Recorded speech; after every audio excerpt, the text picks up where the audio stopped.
And hello, everybody. Welcome back in something that wasn't quite planned, but it actually has played out this way.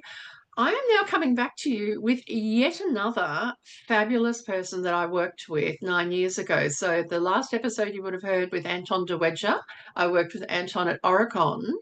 This week, I am bringing to you the ever so amazing David Arnold, who we also got to work together in Oricon. David, welcome to the podcast. Hello, Jen, and lovely to be here. Thank you for inviting me, and it's great to catch up again.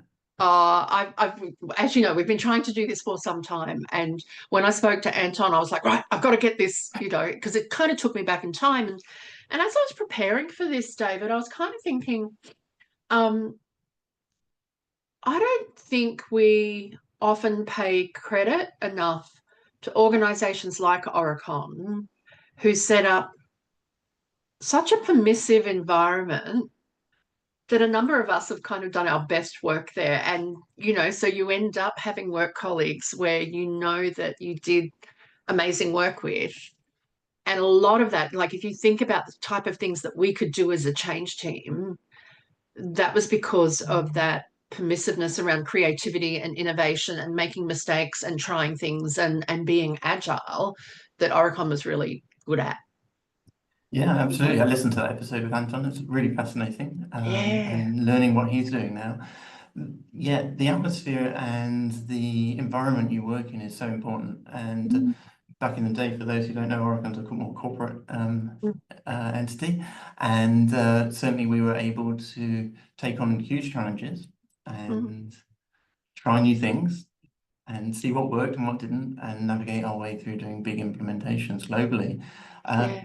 But I think it's the environment, as you say. It doesn't really matter what industry you're in, which organization you're in.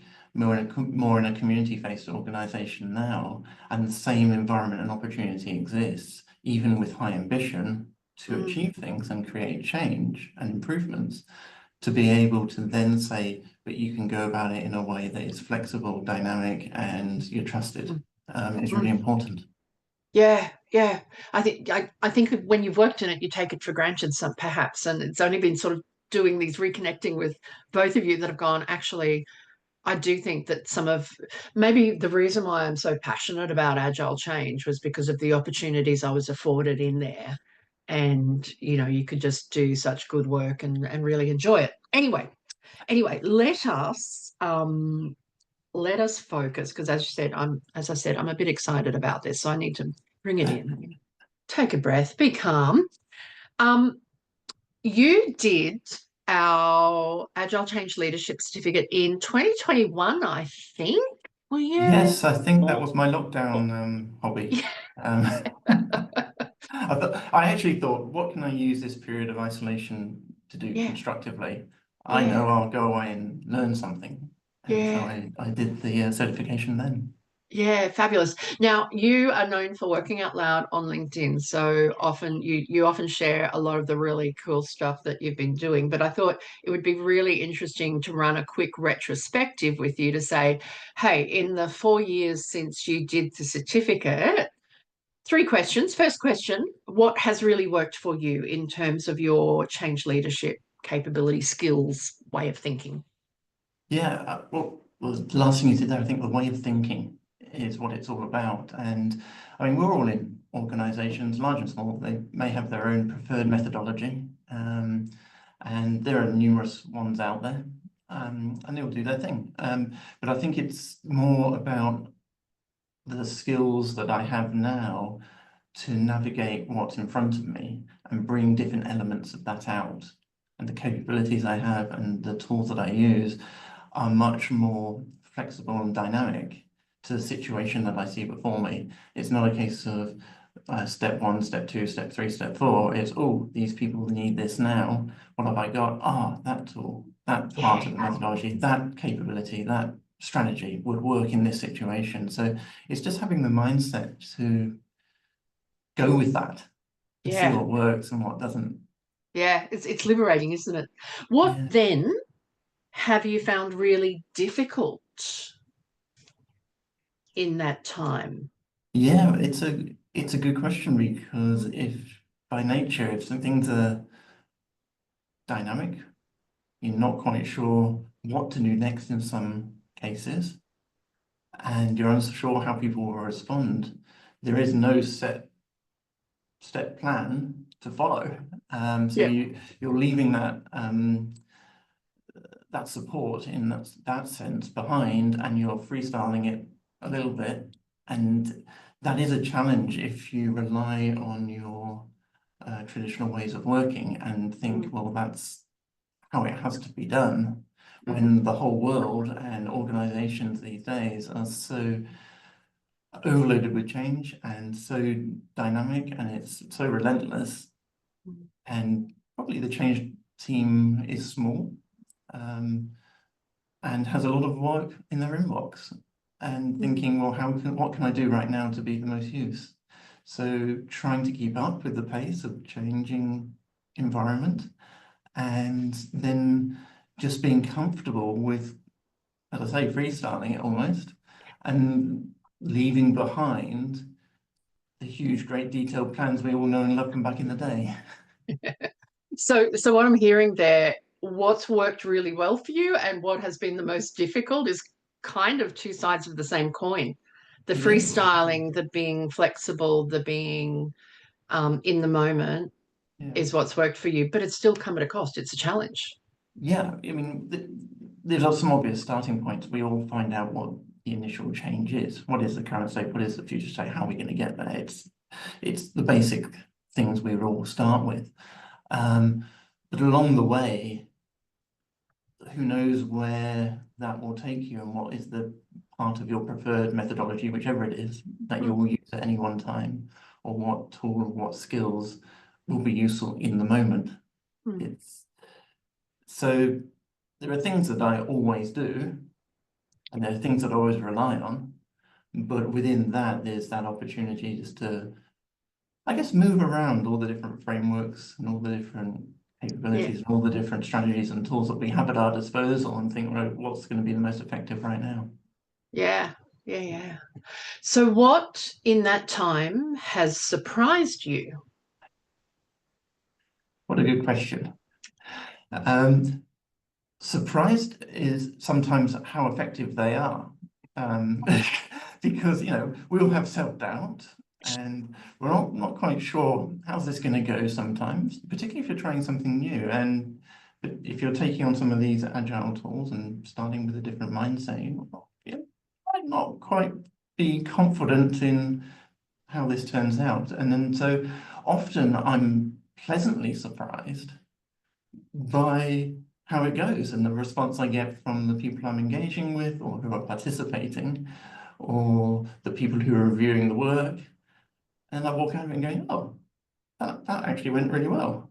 Okay, cool. I'll do that next time as well. So sometimes it's pleasant surprises rather than ugly surprises, I'd say. Yeah. And we'll get into some of those things that have worked really well for you. But I think before we do, let's contextualize it.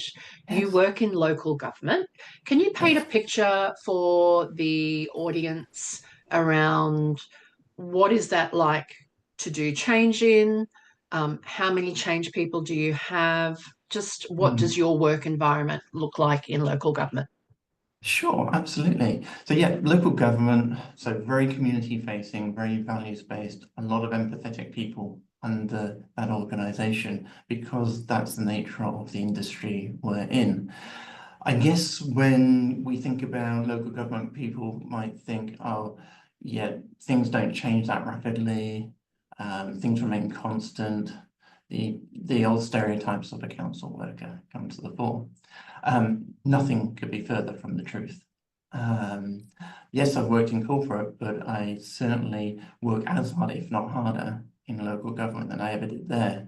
And that's because we have the high ambition to support our communities.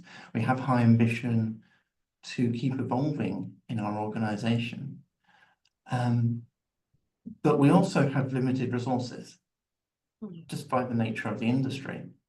And so I have a couple of colleagues in my change team, have a leader, and then myself as full-time and a colleague as part-time, and that's it. Now, there are big programs that go on, and they bring in their own specialists. But in local government, if you're in a major city, you may have one, maybe 1.6, maybe 2 change managers. You may have just half a part-time person. You may have none. It may be incorporated into the HR function or something like that. And if you're in regional or rural areas here in Australia, there wouldn't be a change function. And so you're dealing with the same high ambition and the same desire to evolve and provide the best services as you can for your community, but recognizing there is a limited budget, there's limited resources, but the expectation is still there. So that's why, in some senses, you actually have to I found I had to become a more agile mindset change practitioner simply because I couldn't navigate everything that was expected in any other way. Interesting. Needs must. Yeah. Let's unpack some of the really good things that you've done, or the things that you're quite proud of, and some of the things that are coming to mind. First of all, building a change practice from scratch. Tell us Yes. about that. So you've got in there. You've all got this purpose around community, high empathy. And my experience with local government is there is always incredible ambition to do a lot of change. Absolutely. What comes next? Tell me what that journey was like for you. So there's a lot happening, as you say, and you arrive and you'll say, well, you're the change team. Okay, cool. What have we got in place? Very little, but we have a preferred methodology that we're probably going to sign up to. Good. Anything else? No. Okay, so that's just me, and I'll start then, shall I?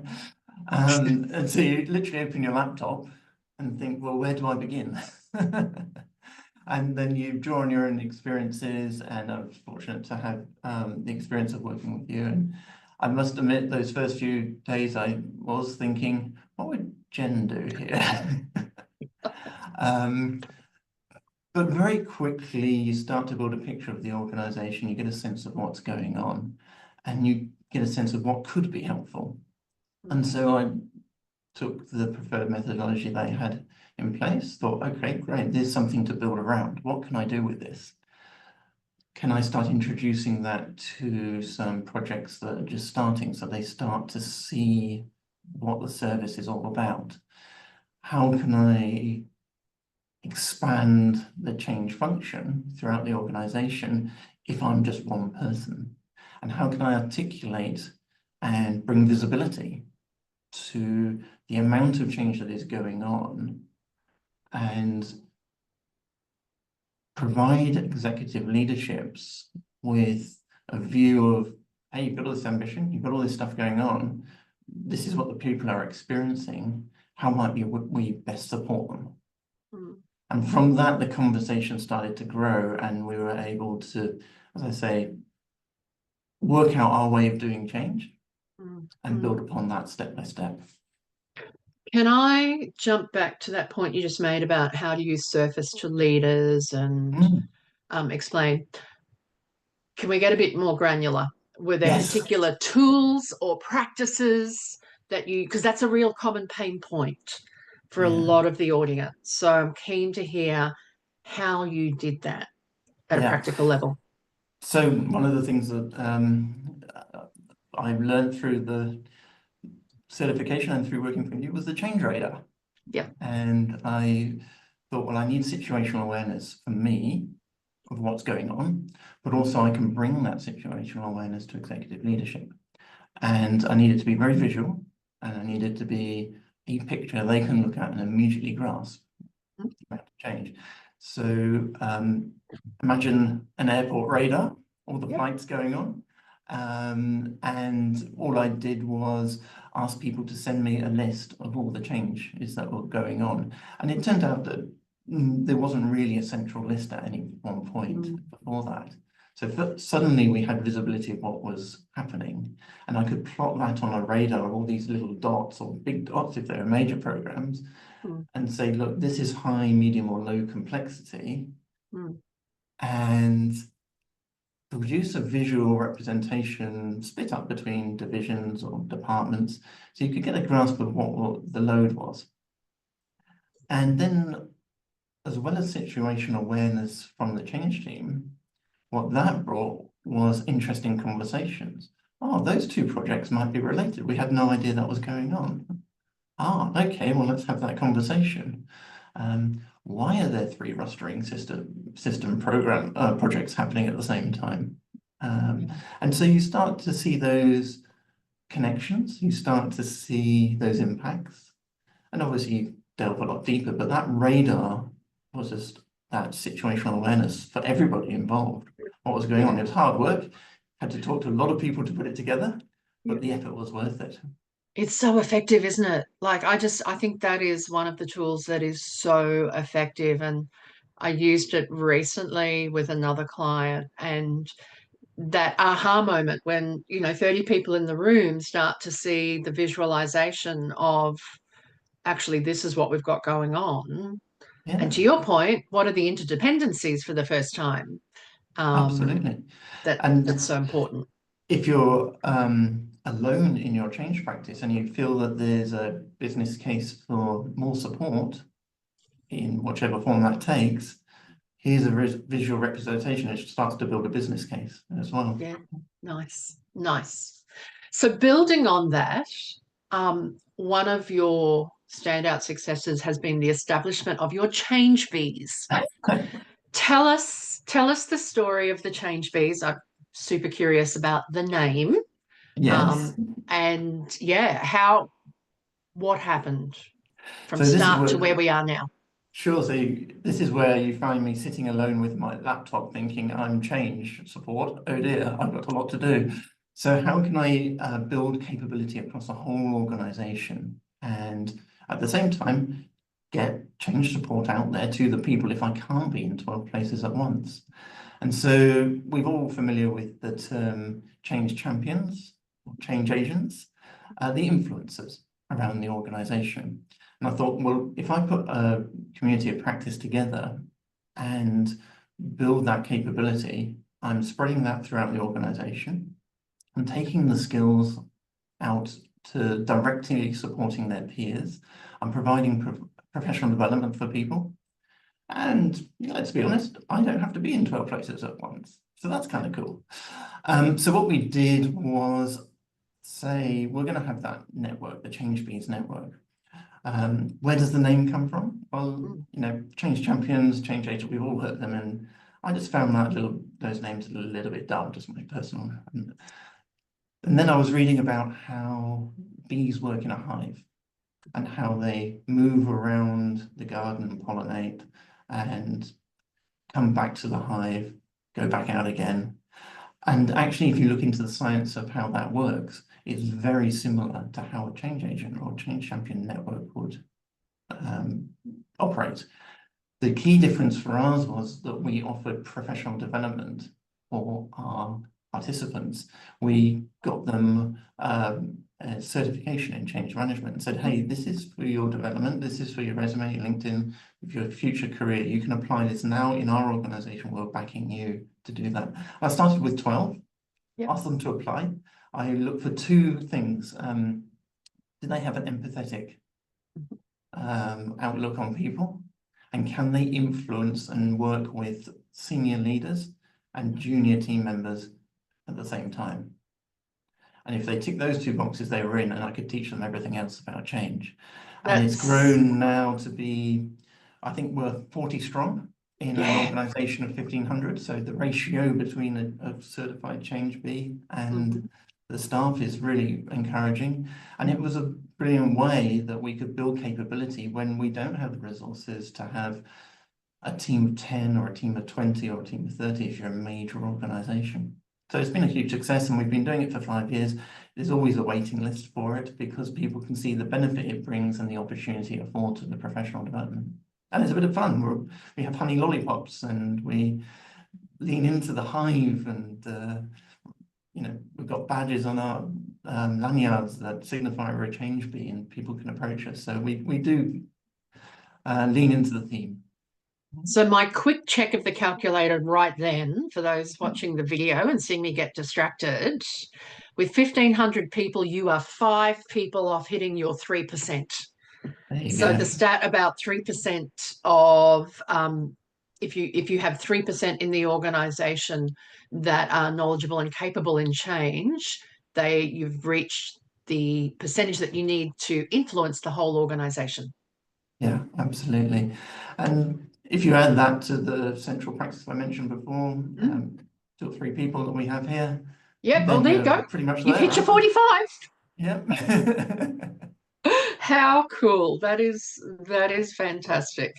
Can you tell me a little bit about building the business case to get that funding? So I think there's going to be a lot of people in the audience who go, this is exactly what I want to do, but how did he get the funding?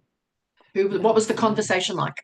Yeah, so um, the conversation was back to the sort of the load that was on, and people could feel it, but they couldn't really articulate and see it until I started building that change radar, talking about the difference it could make, and talking about the risk to the ambition of how well change was being executed, and how are we getting value and seeing the benefit of the investments we were making, and could that be improved a little bit by from also local support?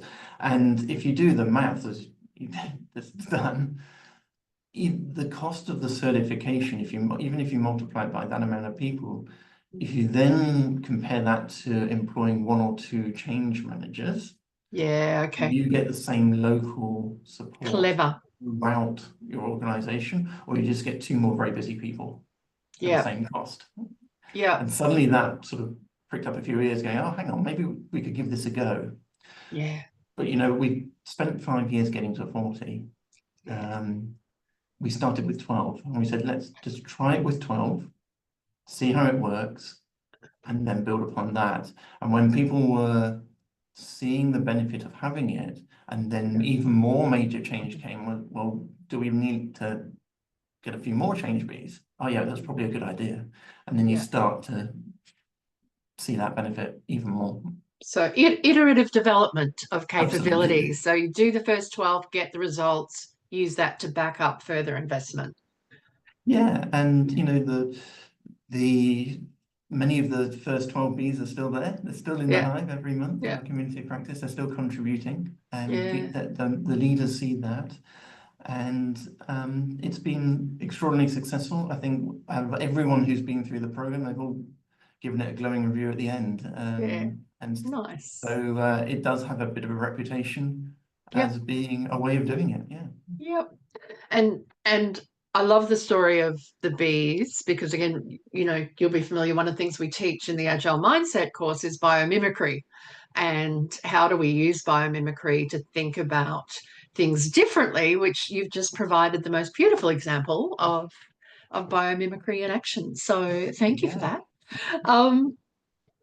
Now tell me the other thing that I think has been really interesting and really, you know, a lot of people talk about it, they don't necessarily do it, is the starting of the podcast. How did that play out with your building change capability practice story? Yeah, this is a really good example of all these things coming together, right? So we had a cohort in our organization who we wanted to provide change support to, who couldn't leave their workplace. They're outposted workers. They're there on the floor every day. They simply could not come in for a 2-hour session. They couldn't come in for even online training was difficult by the very nature. They're out with the community, serving those people all the time. You can't take people away from that.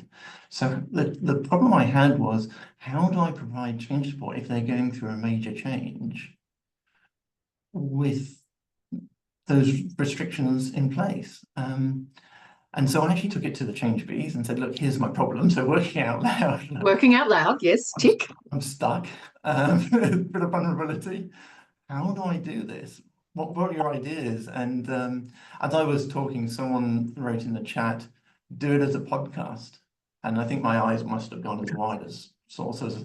And before I could say, oh, good grief, no, no, no, no, no, no. About 6 people had jumped in the chat. Yeah, we listen, we listen. And so then I thought, well, maybe that is the accessible way of doing it.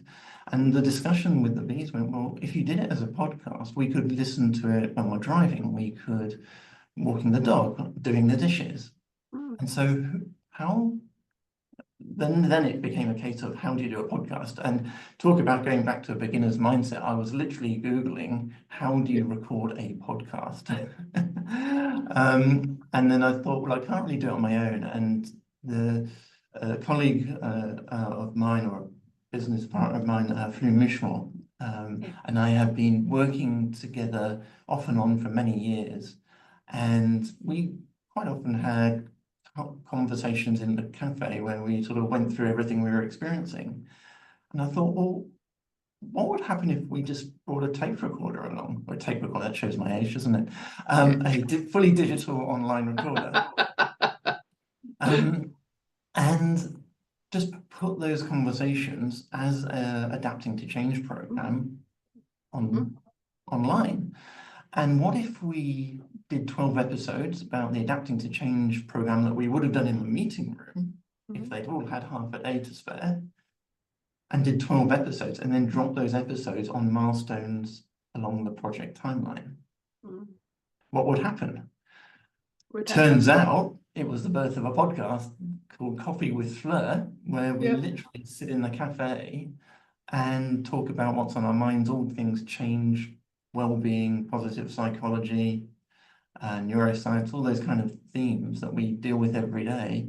And people can just tune in on Spotify or Apple podcasts and listen to us. We have a little rule, which is it's only as long as it takes us to drink our coffee, which is usually about 15 minutes. And it's just our thoughts on what we're seeing and strategies and tips. And it's proved incredibly successful. And it all came from that initial going to the change bee saying, how on earth do I do this? You know, I sometimes I get speechless when I see the things you're doing, because it's like you bring to life everything we teach, right? So in the Agile Change Manager Certificate, we talk about using audio and doing internal podcasts and stuff like that. But so few people ever would do it, or would ever take it at that really simple level, which just says what would happen if we did, you know, or it becomes really complex for them, where it's like, actually, no, just go out and eavesdrop with a recorder. Like, this is, you know, this is what it's about. So seriously, kudos to you, David. You have a level of I was going to say courage, but I don't know it is, because I don't know that you ever have to feel brave to do this. Tell me, does it feel like courage, or is it, what is it that's driving you to do the things that other people don't? What a good question. What a good question. There's a bit of courage in there. There's an element of being prepared to take a bit of a risk and try something new that's not been done before. And curiosity, what would happen if? But I think it's just to go, well, how can I get it done? I'm so used to dealing with constrained resources, constrained budgets, but the obvious need to support people. And that's my purpose. So how can I, square all that up? And it just so happens that my brain seems to come up with creative ways of doing things that are willing to go. But I think as well, it comes back to that environment that we were talking about at the start. If your leaders are happy to give something a try, and we're not quite going to sure how this works out, but we'll give them a go, see what happens, then it opens up the possibility that it might just work. Yeah. And again, for our audience sake, in David's first year in change, he brings into me a complete branding of the change work based on the Jetsons that was done so creatively, and because it was a future ready project, and it was all in brand color. It was just perfect. And then follows up with an adaptation of a Monopoly board. Was it Monopoly? It was Monopoly. Yeah, I think so. I've forgotten about that one. I know, Yeah. right? I was like, but it was a fully fleshed out prototype of Change Monopoly, um, to bring to life what we were doing in that program. So, and that was your first year of change. Yeah, but I think that was a real pivotal moment, that Jensen's moment, because we were working together and it was a future ready project, which is a phrase that is quite well used Yep. in change, and people think about that. And I was just trying to think, okay, how on earth, with my, what was it then, in my first year, so a couple of Yep. months experience of being a change person, how on earth do you articulate this in way people, and I was just racking my brains one day thinking, well, who are the most future ready people on the planet?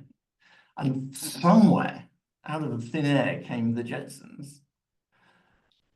And then overnight, I think, I wrote it up and kept bringing it on to go, look, I think I know how we would do this. And I thought, well, this is either going to be the shortest lived change career in history, or it might go somewhere. And thankfully, if you're willing to take a risk and just go out there on a limb, sometimes the people you're representing do like it. And I think without that moment, I wouldn't have been doing things like we've done now. I wouldn't be doing all these creative projects that we've had success with. There wouldn't be all of this going on. So that moment was really pivotal.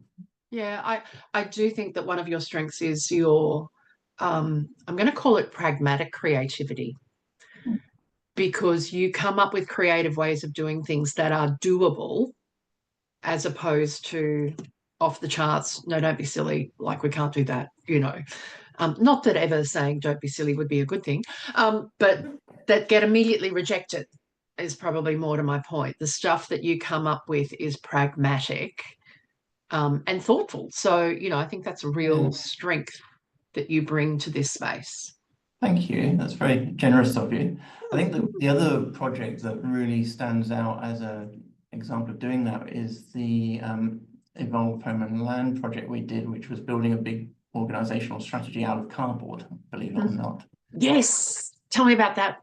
Yeah, so this was at the local government, Mm. and I was called in, as you often are, and said, oh, we're doing an organizational strategy, and we'd like you to do a change in engagement and embed it throughout the organization. Like, okay, cool.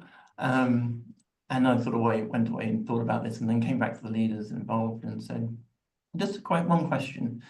Do you want this to be read or and owned and embedded, or do you just want it written? Because we could do one of two things. We could write the strategy, have a glossy document, put it in SharePoint, no one will read it, and then in 3 years' time we'll do another one. But if you want it to actually be embedded and known by the organization, I've got a bit of an idea. Now, working in local government's amazing because we have all these different industries under one roof, all these different people we can tap into. And it just so happened that where I work, there is a gallery, a small gallery, but a really high class, real high quality gallery, and an arts team.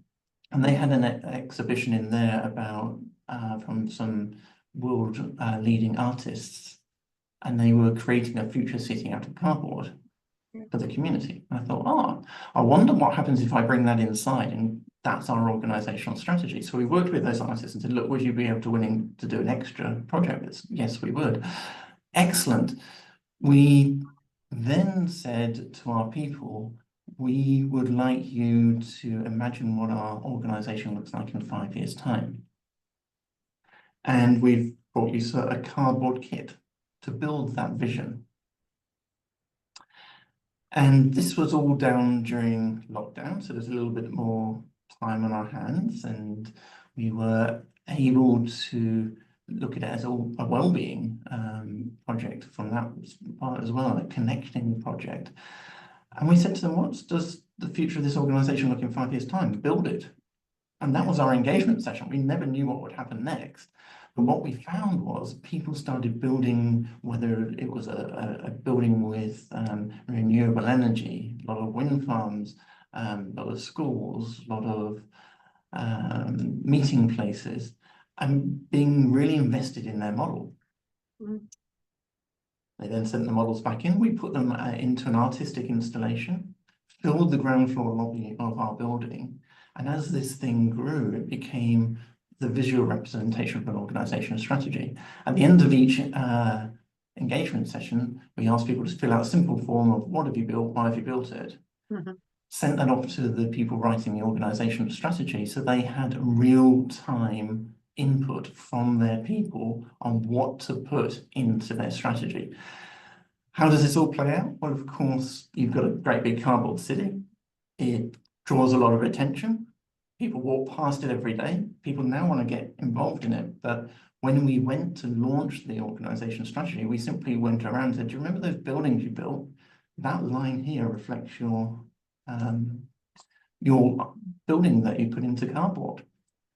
And people owned it, and they went, yeah, I can see that. That's who we are. And they immediately bought into that organizational strategy. And even now, if I went up to a few people who are still here in the organization and said, what did you build for that project? They could tell me exactly what they built and why they built it. And what a great demonstration of embedding the change that is. And as a sort of exclamation mark on the end, we had a number of leaders come up to us or come to me personally and say, you know, you started with this crazy idea and I didn't believe in it. I was wrong. It's awesome. It's amazing. And just keep doing what you're doing. And so that turnaround of leadership as well was just as important as the ownership and the fun of working with the gallery team. Woo! So amazing. So amazing. Yeah, good times.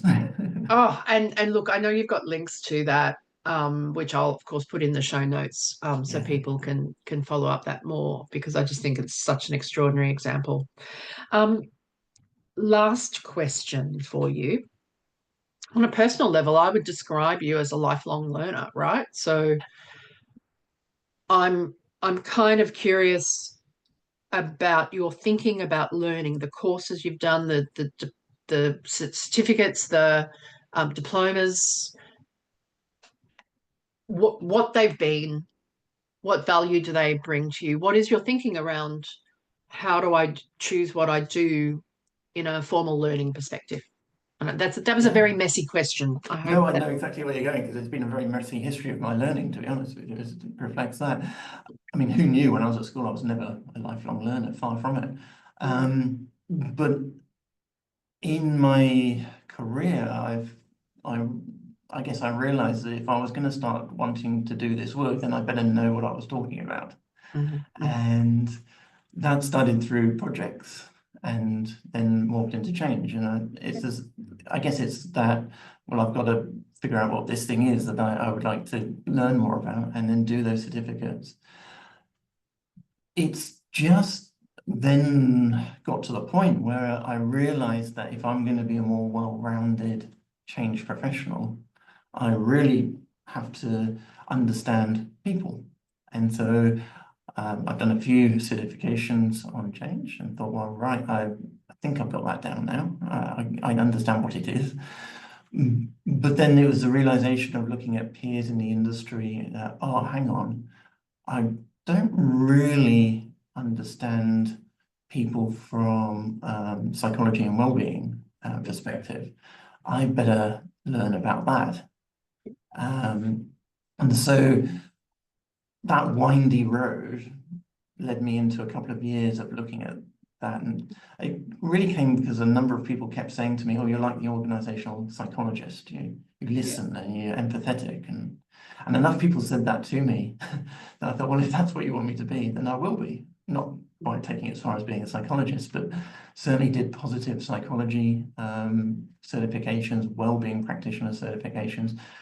And then that morphed into the brain-friendly change, again through Agile Change, to start learning the applied neuroscience with Michelle Tunis and yourself, Lena Ross. And that's now giving me another avenue to become that well-rounded change professional that I realize I need to be. Along the way, though, the byproduct of that, it's done a lot to support me being able to continue in this work, because we all know change is really hard and really challenging, and we go through it every day, and then we collapse on the sofa at night and think, oh my goodness me, what was that? And doing that work on myself whilst learning how to support other people had this massive personal benefit on me, that I changed as well and was able Yeah. to navigate and cope with everything that was coming my way from an emotional people perspective, which we all find so challenging. So yes, it's been a winding road, but there's kind of been some sort of plan behind it to be a more well-rounded professional, and bonuses along the way for me personally. Yeah. What a beautiful way to end it. Gosh, David, gosh, you have given us a lot in this interview. Specifically really applied examples of how it all comes out. You've given people inspiration of what can be, and then that really smart wisdom around a career, a sustainable career. What's your ask of the audience or the listeners? What would you ask of them in return?